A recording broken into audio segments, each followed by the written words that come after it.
This is Bob Andelman, and this is the Mr. Media Interview. I've enjoyed the illustrations of Drew Friedman for many, many years. He has going for him what many artists can only dream of, a distinctive style and, if you will, a voice that sets his work apart. Depending upon your age and interest, you've no doubt seen Friedman's work somewhere, including the National Lampoon, Spy, and the New York Observer. When Drew draws a satirical picture, it always screams with attitude. There's no subtlety involved. Drew, thanks for joining us this week. Thanks, Bob. Nice to be here. Thanks. Now, your new book is Old Jewish Comedians, so I have to ask you, why old Jewish comedians? Why not capture them in their youth? There have been other books about Jewish comedians, actually a lot of them, but I wanted to sort of bring a different spin into that world and capture sort of a melancholiness about them that you don't really see elsewhere. Also, I enjoy drawing older people because there's more character in the faces, and it's just more interesting for me to draw older people with all those lines, and so that was part of it too. But it's basically the fact that a lot of these guys were forgotten also, and throughout their entire careers, like basically added up to nothing. Some of them were incredibly famous throughout their careers, but I also drew a lot of people who nobody ever heard of, including Menashe Skolnick, who is the one guy who everybody says, who was he, except people over 50 sort of remember him. But and who was he? Because you're right. I like to think that I know a lot of these guys, but that name went right by me. I didn't even know who he was either. I found his photograph in an old Player's Guide, which was a book of just actors and comedians and who used to advertise in this book called The Player's Guide. I think it still comes out, but his face was in there, and we Googled him and got some information. It turns out he was incredibly famous in his day, mainly in the Yiddish theater. But he was a comic actor, and he also turned up on Ed Sullivan, and he was on Broadway into the 1960s. I think he died around 1970.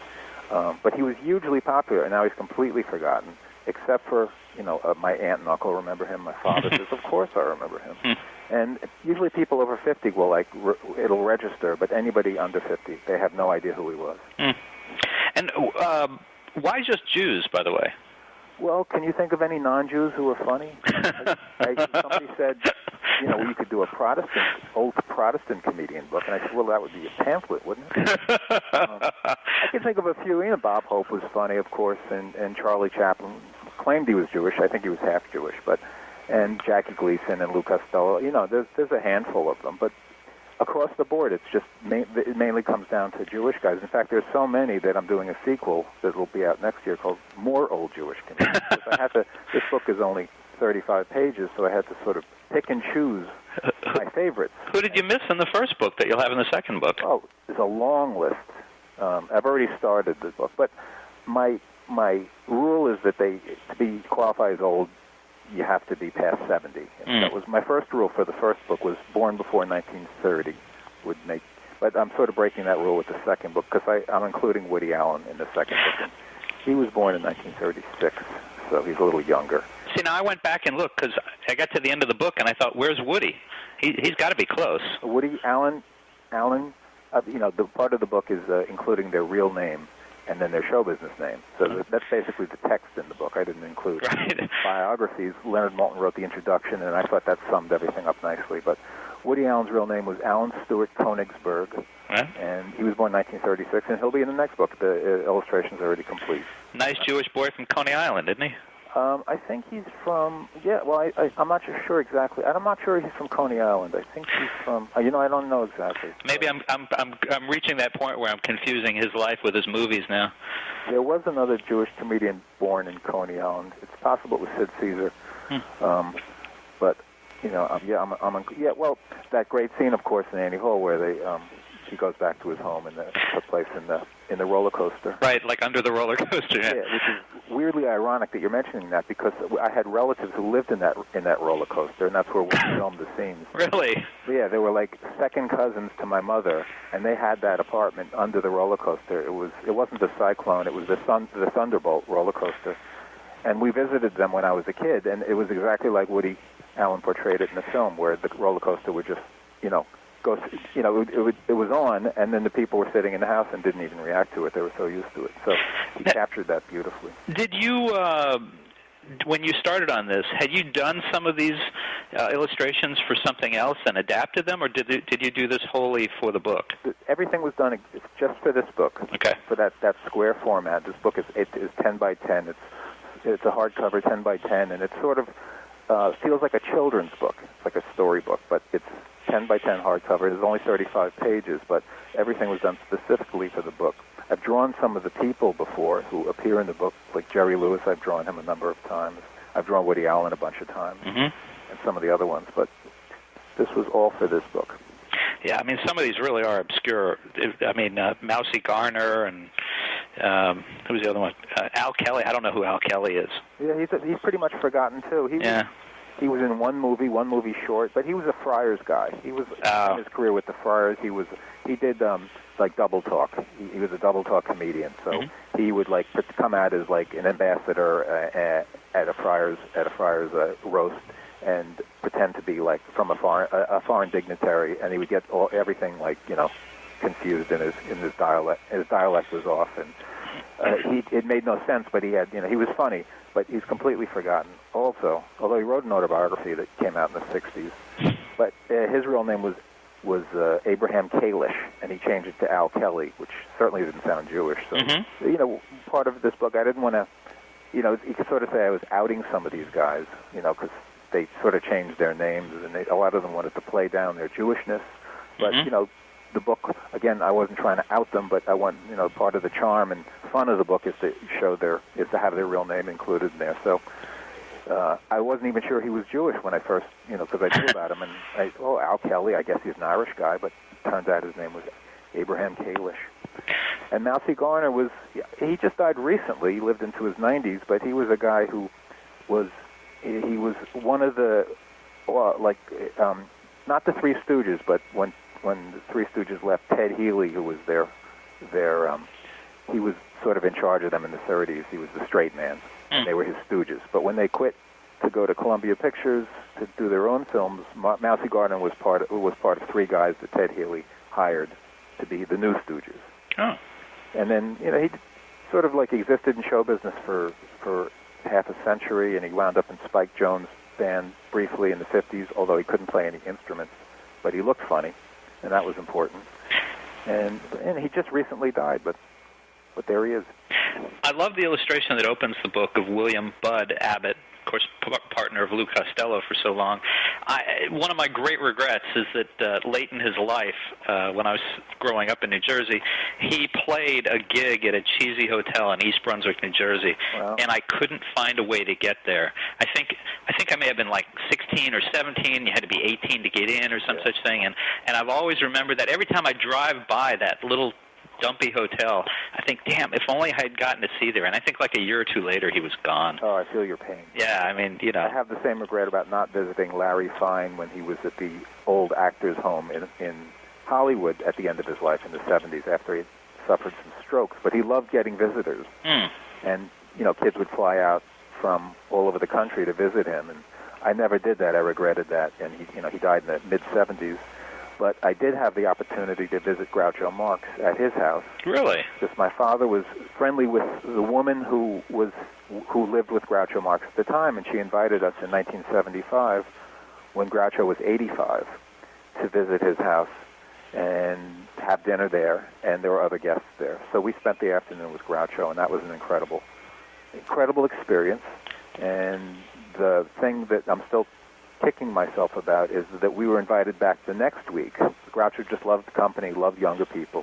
When he met us, when we arrived at the house, we came to the door, and Groucho approached us, and he looked at my father and said, "It's a pleasure to meet you and your three lovely daughters." Because our hair was a little long at the time. Everything with him was a one-liner. He was just as sharp as ever. He was all slowed down, but he still sang.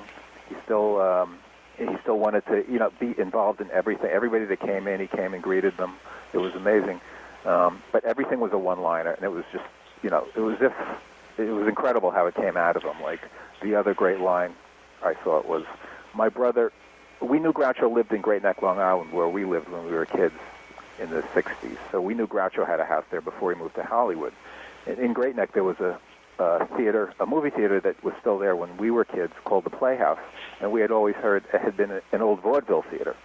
So my brother said, Groucho, do you remember the Playhouse Theater in Great Neck?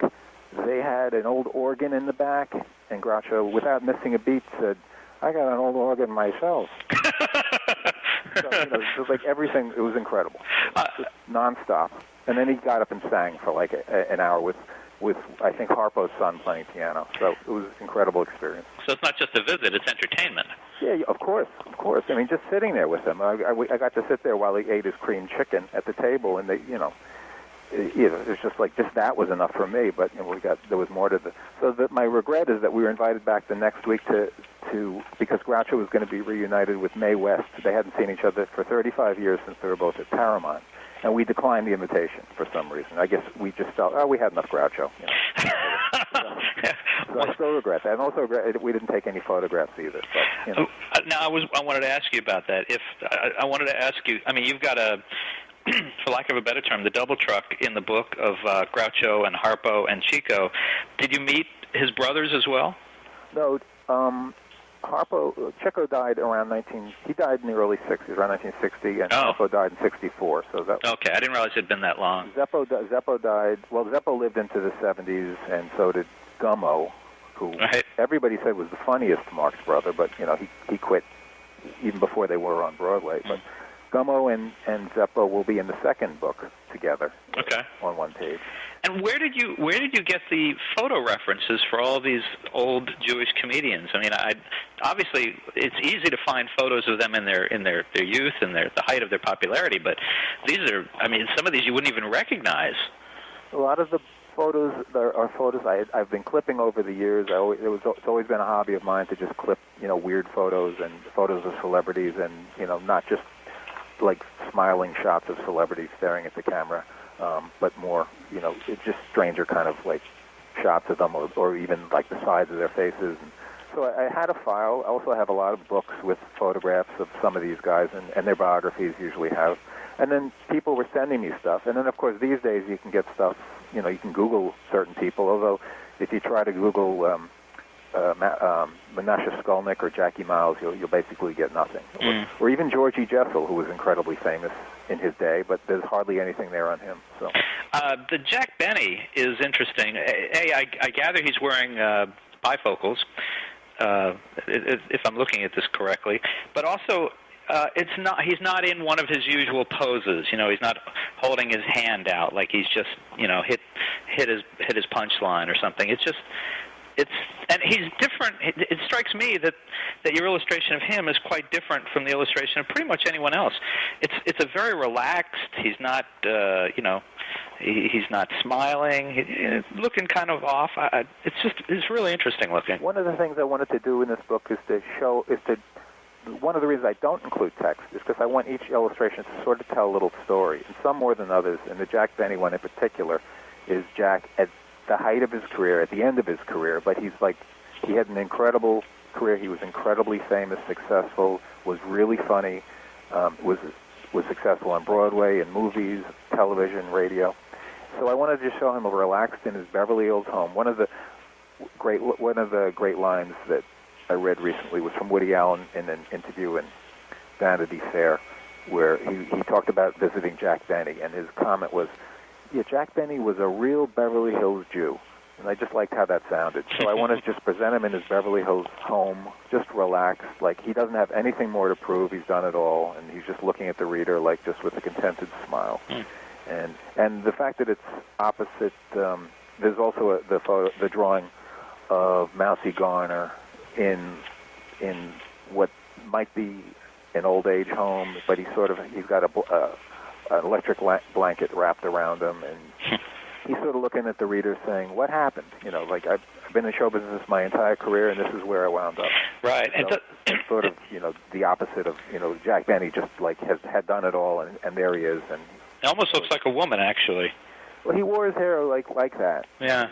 When he usually combed it, Mousy Garner, usually combed it back, but, when he did his comedy act, his hair was like he had crazy hair, so and greasy, and he would let it fall to it. It was sort of like Shemp. Shemp-like. Will the second book have any old Jewish women comedians? Yes. I had considered them for the first book. There's not that many. There were a lot of funny ones, but not that many that I couldn't really come up with too many. But the second one will have some, including Molly Pecan, who was also incredibly popular in her day, mostly in the Yiddish theater, but then she branched out to television and Broadway shows. And also Phyllis Diller was Jewish, and she'll be in there. And then there's some other ones that are a little more obscure. And then there's other ones I'm still considering, like Joan Rivers, possibly, and Elaine May.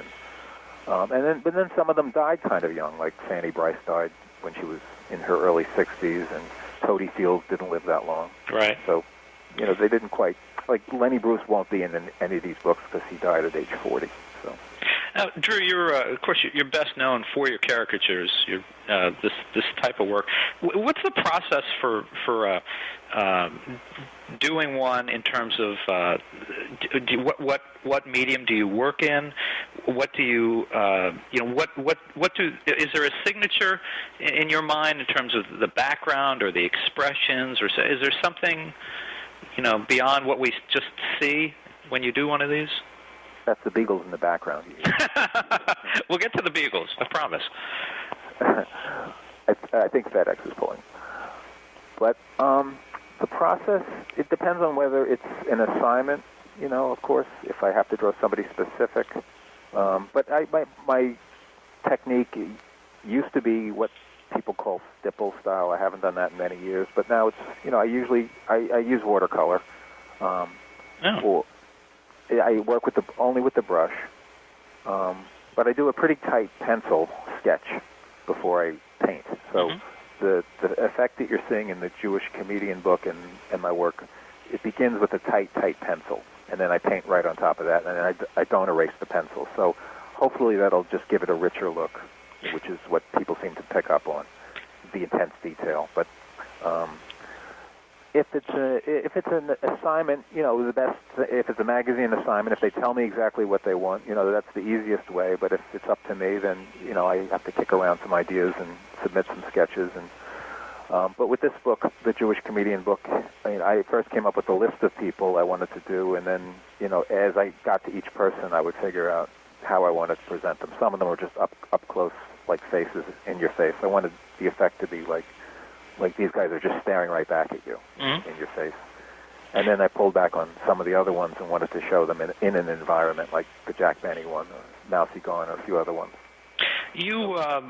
You did the cover for the first tabloid edition of the New York Observer a couple weeks ago, right? And which I thought was great, and it was interesting because here they are going to this smaller tabloid format from the full page, and there's even more focus on the art. Anything particular about what you were asked to do with I think it was Hillary Clinton? I did the first one, and the editor just asked me to make sure there was a head that they could pull off and use on the front cover. Right now, the full illustration of Hillary Clinton posed as Michael Corleone, which was with it ran with an article about how Hillary's people are very secretive about things. So I wanted to, that was the concept, to show her as Michael Corleone. I didn't even read the article. The editor, when I work with them, the editor will give me a couple of lines of what the gist of the piece is about. So that's what I went on. But the only specific thing he asked for was that there would be a face they could pull, since they have this new format where the cover is just an image, is a portion of the artwork, and then you turn the page and the full illustrations on the second page, the third page, So right, they have that outer jacket to the paper now. Yeah, they completely revamped the thing, just to, everybody's shrinking down in size. The Wall Street Journal just did, and everybody's sort of reshuffling things. The New Republic is debuting next week with an entirely new format. Do your personal politics affect what you draw and how? Occasionally, if I'm asked to do a bush, I might, it might be a little edgy or chainy, but I try not to let it. If it's a drawing of Hillary Clinton, I want the stuff to be as honest as, as I don't want to hold back, or I don't want to be more vicious if I don't like somebody. I like to stay kind of neutral when I'm working on the political stuff. Occasionally I'll draw somebody I can't stand, but the art director and the editor don't have to know that.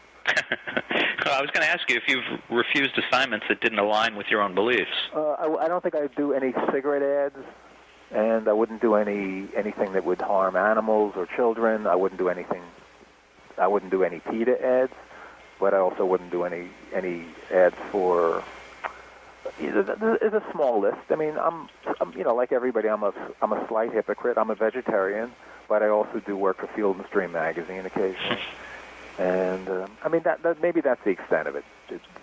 Don't tell my mother that I've done work for Field and Stream. But really, what would your mother say about that? Well, she's also a militant vegetarian. I'm not a militant vegetarian. I wear leather, and I just don't eat meat. Only because mainly because I love animals, but it doesn't agree with my stomach. So but I do wear leather, and I wear leather shoes. So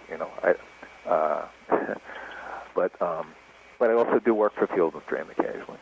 Have you ever given any thought to who you've drawn the most on assignment over the years? No, I don't think so, but I'm guessing it could be Woody Allen. It's quite possible, or Howard Stern. I love drawing comedians, young and old, and Jewish comedians, and old ones. So that's why I did that book. The editor of the book, Monty Beauchamp, came to me and said, "Would you like to do one of these books?" Because it's part of a series that he's doing, Blab storybooks, and he's got other artists who've done them, Sue Coe and Gary Baseman and a few other people. So I said, "Yeah, that would be fun just to work on it between assignments, like over a year. So what would I most like to draw? Just to relax and unwind, and old Jewish comedians was it." I didn't set out. I mean, I didn't go to him and say I'd like to do a book about old Jewish comedians. He came to me and said, "Do you want to do a book?" And then I had to think about what I would most like to draw over a period of.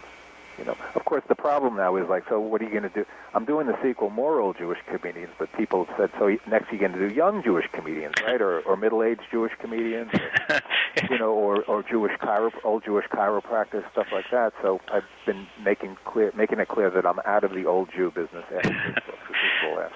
Also out of the Jewish comedian book, Jewish comedian business altogether. I don't know. You mentioned Howard Stern. I would think he's going to want to, get in on this.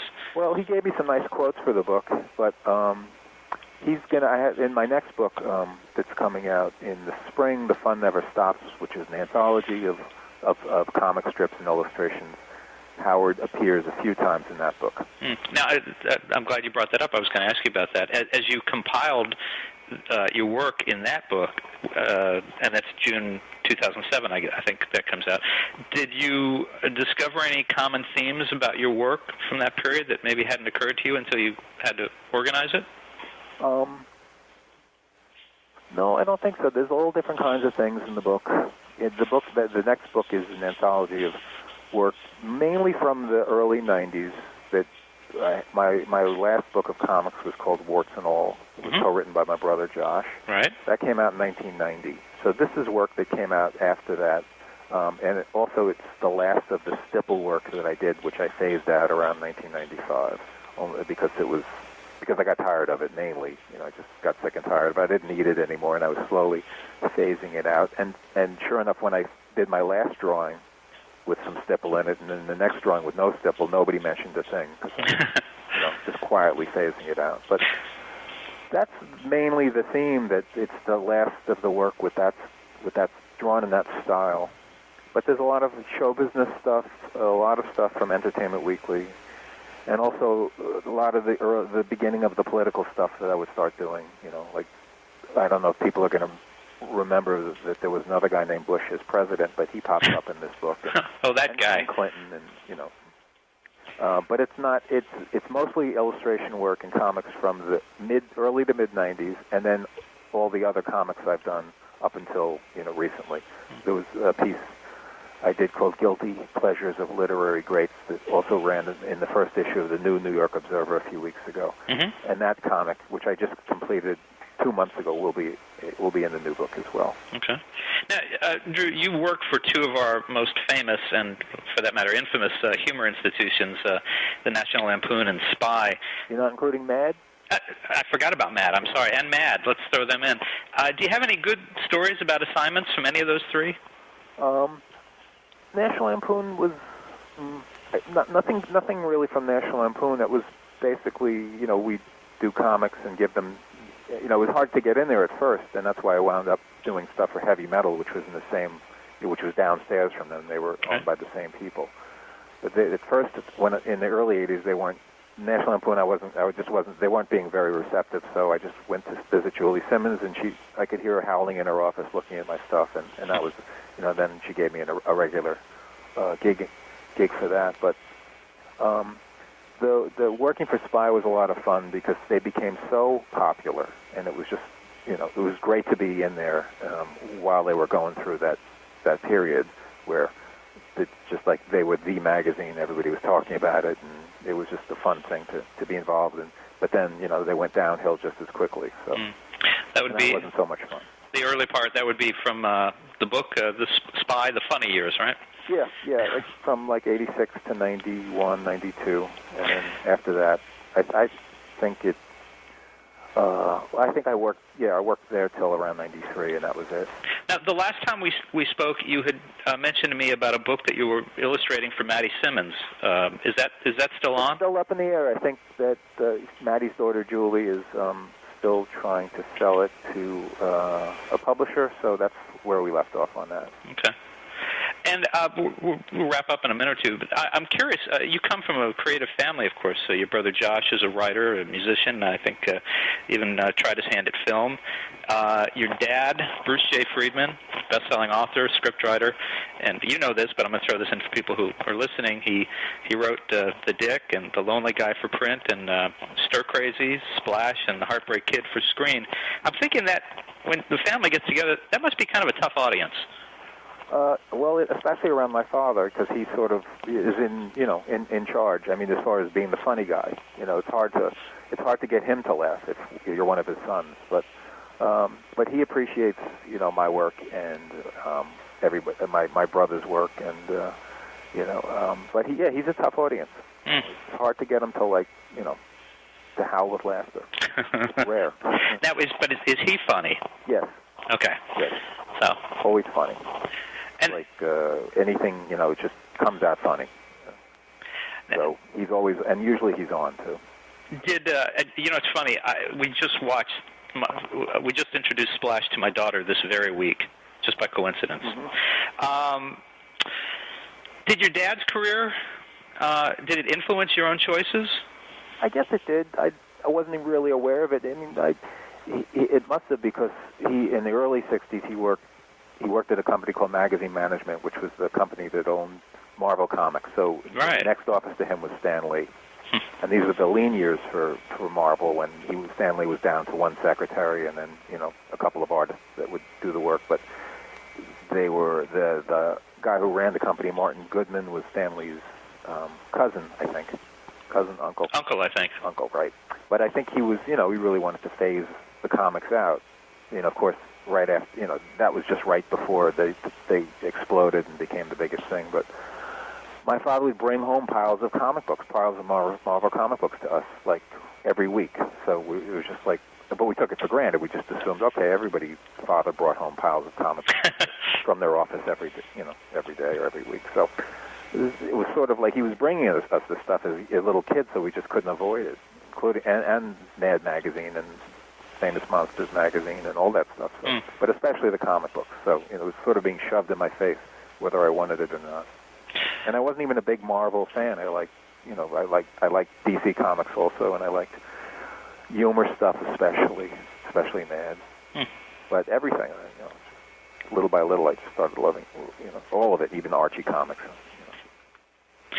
As I got older, I got a little more particular about what I preferred. I gravitated more towards the underground comics and National Lampoon and things like that. Mm-hmm. Now, before we started today, we were talking about, you think you know people because of their work, and then you mentioned something that you and your wife are involved in. I wanted to give you a minute to talk about that. You guys raise beagles. Yeah, we have 3 champion beagles. We've had more in the past, and now we have 3. And, yeah, that's something that, people usually don't know.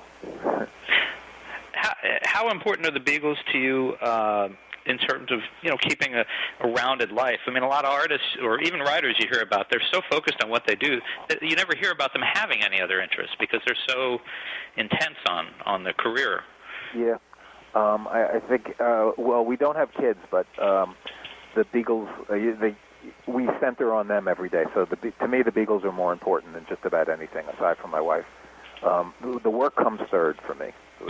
My wife and the beagles come first and second.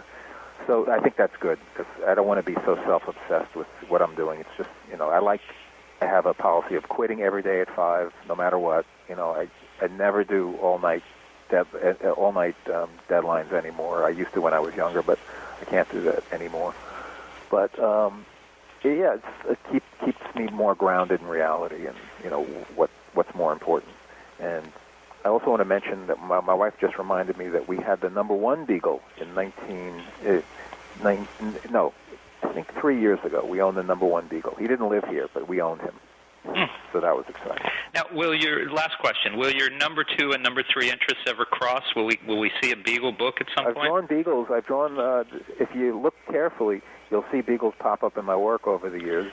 Uh-huh. So my Nina. I was just going to ask you if that was your Al Hirschfield. That's my Nina. I see. Occasionally you'll see a beagle pop up. Very good. I've drawn beagles probably about 10 times, including on the cover of the New York Times Arts and Leisure section. One of our beagles popped up. So. Now I'm sure we'll set off a mad search for those beagles. Please do. Yep. Drew, thank you so much for joining us on Mr. Media this week. Folks, if you'd like to keep up with Mr. Media's Friday interviews, you can subscribe to the site via email at www.mrmedia.com. You can also subscribe to the audio feed in the podcast section of iTunes. Thanks for joining us.